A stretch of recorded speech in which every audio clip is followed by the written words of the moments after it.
সেদিন অভ্রর সাথে শপিং করতে গিয়ে চোখ আটকে গেল একটা আকাশি রঙের জামদানি শাড়িতে। কি ভেবে যেন হাত বুলিয়ে দেখলাম। দাম জিজ্ঞেস করতেই দোকানি বলে উঠল 4,500 টাকা। দামাদামি করে কিছু কমিয়ে নেওয়াই যেত হয়তো, কিন্তু বাজেট বড়জোর 1,000 টাকা। আগে দামাদামি করতে পারতাম না, কিন্তু এখন শিখে গেছি। এখন আমি এক সন্তানের জননী। মধ্যবিত্ত মায়েরা নাকি কখনো জিনিস কিনে ঠকে না। এখন আমিও এই কথাটা অনেক বেশি বিশ্বাস করি।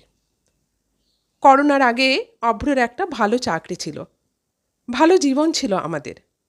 এখনও সব মিলিয়ে ভালো আছি যদিও, তবুও মাঝে মাঝে কিছু সময় বেশ খারাপ গেছে। হতে পারে জীবন থেকে সৃষ্টিকর্তা কিছু শিখিয়ে দিল। মেয়েটার 1 বছর হবে আগস্টের শেষ সপ্তাহে। তো এর মধ্যে আবার অভ্রর রেস্টুরেন্টের চাকরির 3 মাস পূরণ হলো। আর মেয়েটার জন্মদিন পালনের জন্য অভ্র বলেছিল কিছু কেনাকাটা করতে। সেই মোতাবেক বাইরে যাওয়া হয়েছিল।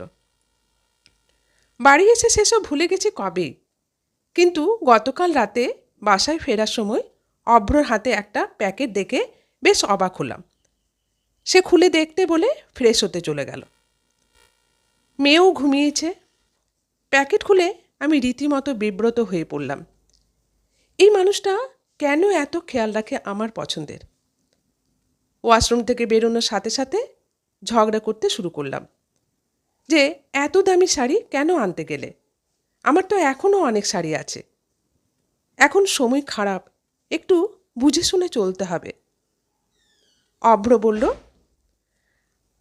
জানো পিহু, শুধু মায়েরা দামাদামি করতে পারে না, বাবারাও দামাদামি করে জিনিস কিনতে পারে। এখন মাত্র 3400 টাকা দিয়ে কিনে ফেলেছে শাড়িটা, বলেই তার সে কি বিজয়ের হাসি। শাড়ি পেয়ে যতটা না তৃপ্তি পেয়েছি, তার থেকে 1000 গুণ তৃপ্তি পেয়েছি তার খুশিতে। গত 4 বছরের দাম্পত্য, কোনো দিন মানুষটা আমার উপর এক ফোঁটা বিরক্তি প্রকাশ করল না। এত খারাপ সময়েও এতটা ভালোবাসায় জড়িয়ে রেখেছে। করোনাকালীন একদিকে যখন তার চাকরি চলে গেল, অন্যদিকে আমি প্রেগন্যান্ট, সব মিলিয়ে আমি যখন দিশেহারা, ঠিক তখনই মানুষটা আমার মাথায় হাত বুলিয়ে বলতো, সব ঠিক হয়ে যাবে, তুমি নিজের যত্ন নাও, আর কিছু ভাবতে হবে না তোমাকে। অথচ তাকে সান্ত্বনা দেওয়ার কথা ছিল আমার। মানসিক সাপোর্ট পাওয়াটা পৃথিবীর সবচেয়ে বড় অনুপ্রেরণা সবার জীবনে। আশেপাশে কত শত অভিযোগ স্বামীদের নিয়ে, অথচ আমি ভাবি তাহলে কি সৃষ্টিকর্তা আমাকে এতটাই ভালোবাসে, যার জন্য এত উত্তম একজন জীবনসঙ্গী পেয়েছি? সব মিলিয়ে ভালো আছি বলার থেকে ভালো রেখেছে মানুষটা, আজকাল এটা বলতে স্বাচ্ছন্দ্য বোধ করি। সকল প্রশংসা সৃষ্টিকর্তার।